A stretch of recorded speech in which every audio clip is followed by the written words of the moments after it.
Does this gun look familiar to you? Well, now does it look familiar to you? If you haven't guessed it by now, Friction Fire is the new SMG successor that won't be getting sunset anytime soon to the now sunset Antiope-D. The Antiope has been a relevant weapon in Destiny 2 ever since its launch. It is widely regarded as the best SMG in the game, and as much as there are new SMGs that can contest that, things like the Mighty Mini Tool or the Achilles SMG, this again is still regarded as the best SMG.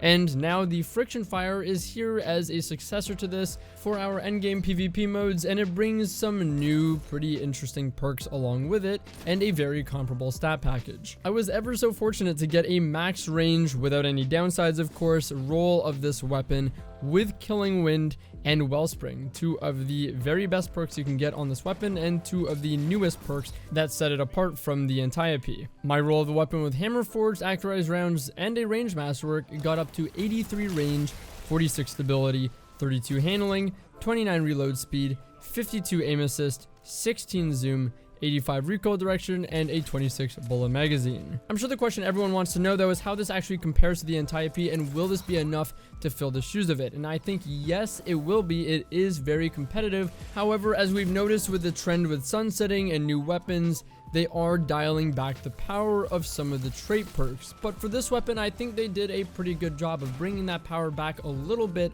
while introducing some pretty unique, attractive options to replace them. Let's actually start by talking about that. Let's compare the trait perks that we were previously able to get on the Antiope versus the Friction Fire. The Antiope had some of the very best perks in the game available. It had things like, in its first slot, Under Pressure, an accuracy boost, Snapshot to mitigate its low handling, Moving Target, which is actually incredibly good on sidearms and SMGs since they already have a lower inherent ADS penalty from movement, and Moving Target brings it down even further for greater effect, while also increasing the size of the aim assist cone. In its second slot, it had accuracy boost that could be paired and synergized with Under Pressure, like DSR, Dynamic Sway Reduction, and Tap the Trigger. And of course, the perk that it's most famous for and its insane range and lethality with is Kill Clip. Unfortunately, Friction Fire doesn't quite have the same quantity of top tier perks, but it still has some amazing perks nonetheless. In the first slot, the only perk that you really want to be going for is Killing Wind. This perk is incredible on this SMG, and as much as it does of course require a kill, it gives you a lot of benefit for your next fight. It gives you increased mobility that is equivalent to +2 tiers. Perhaps this is the same as the lightweight bonus. I'm not sure if it affects sprint speed, which it doesn't mention, but it does give you +2 mobility tiers, and this does, for you hunters out there, affect your dodge cooldown as well. Killing Wind also increases the range of the weapon, which is incredibly useful. It's a pretty significant bump that I'll talk about later in the video, and increases your handling, so that does of course mitigate the low handling on the weapon. It does a little bit of everything, which goes a pretty long way after getting a kill. So it's not a direct boost to lethality in terms of your time to kill, but it's the next best thing. It's making the weapon more versatile and perform better overall. And in our second slot, unfortunately, we are lacking that famous kill clip the Antiope had. And this is what I mean by it looks like they're trying to dial back the power of some of these trait perks, but we still do have Rampage and a new perk called Wellspring. If you're looking for a lethality buff for close range, which on SMGs is very powerful, as we've seen with Kill Clip, then Rampage is going to be something that you have to settle for. And honestly, that's not all terrible. Killing Wind's giving you a boost to mobility, range, and handling, so many facets of your weapon's performance, and you're also getting still a little bit of a damage bump on top of that. And while this isn't just a sheer damage buff, I think this is still a bit of a damage buff and a lot of overall benefits that'll require a little bit more skill to utilize and still be very valuable to skilled players while still offering more interaction on the receiving player's end. I think this balancing that they're going for is honestly really good. I said this about the Adored, but they're finding more creative and more balanced ways to give players still really fun and valuable buffs that aren't just sheer massive damage buffs or some form of crazy ease of use. Wellspring is my best alternative to Rampage. I think the majority of people are going to want Rampage, but Wellspring is a very interesting perk. When you get kills with a weapon, it generates ability energy, and the energy is divided between uncharged abilities. Now, the disappointing thing about this is in PvP, when I tested it, it doesn't work if you only have one thing on cooldown. So if your grenade is the only thing on cooldown, it will not give you grenade energy as far as I could tell. However, if you had 2 things at the least on cooldown,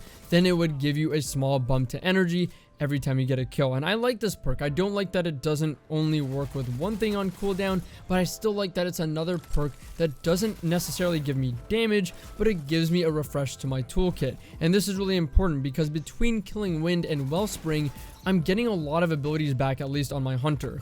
Really good lightweight weapons are getting harder and harder to come by, which means as a hunter you have to invest more in your mobility stat. You can't just go for 8 anymore. But with this and Killing Wind, you are able to get that +2 mobility when it's active to help your dodge cooldown. So a kill is not only doing that, but it's giving me energy to my melee and grenade as well through Wellspring. All of that off of a single kill. And in the current sandbox that we're in, especially with stasis, abilities are becoming a very key part of the game, where they offer a lot of outplayability and lethality with them, whether that be through movement or using abilities like stasis to directly counter someone else's playstyle. And for that reason, this weapon is probably going to be my main weapon to pair with a sniper, simply because it allows me to refresh so many abilities that counter shotgunners while still being an excellent close range option to complement a sniper. I think honestly I'm most bummed out about not having moving target on the friction fire. That was my favorite perk on the Antiope, mainly because it was so insane. It not only gives you more strafe speed on something with, like I said, a lower ADS penalty to movement already, but it gave you +10 aim assist for free. So the Antiope was actually getting around 68 aim assists, which is pretty damn high for an SMG with high range, making it a lot more forgiving and consistent with that nice thick aim assist cone. Let's compare some of the stats of the friction fire to the Antiope. My Antiope with a handling masterwork has 82 range, and my friction fire with hammerforge is 83.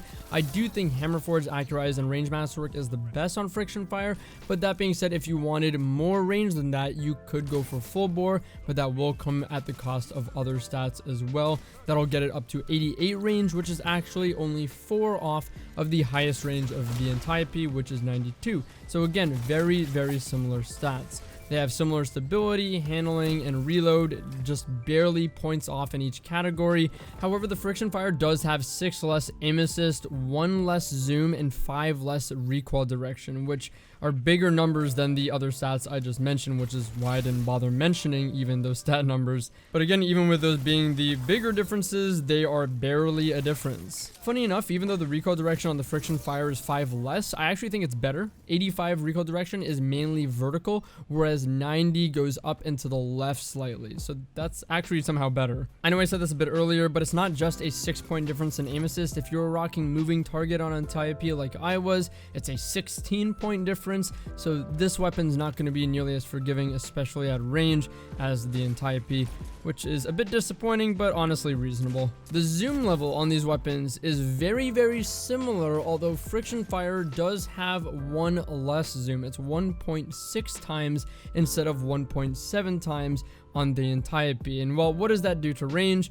Well, this weapon on my roll starts getting damage drop off at 24 meters, whereas my Antiope roll that is 82 range, 10 less than the max range of 92, starts getting damage drop off at 25 meters. So we can assume that the max range probably gets damage drop off at around 27 meters, so just a few meter difference between the two. Honestly, I don't think that's a big deal. This is still very, very good. Still one of the best in class SMG ranges for all of the SMGs overall, and out of the non-sunset weapons, it's definitely the best in class. However, with Killing Wind active, it actually gets an increase in damage drop off to 28 meters, which is pretty nuts. So you can still get that crazy range if you do get a kill, and you have that 4-second duration where you get to play with that, which is plenty to back off, recover a bit, and challenge another gunfight. So I think that's excellent. So my overall verdict on this weapon is that it is a worthy successor to the Antiope, and I recommend getting one if you're looking for an excellent weapon to pair with a sniper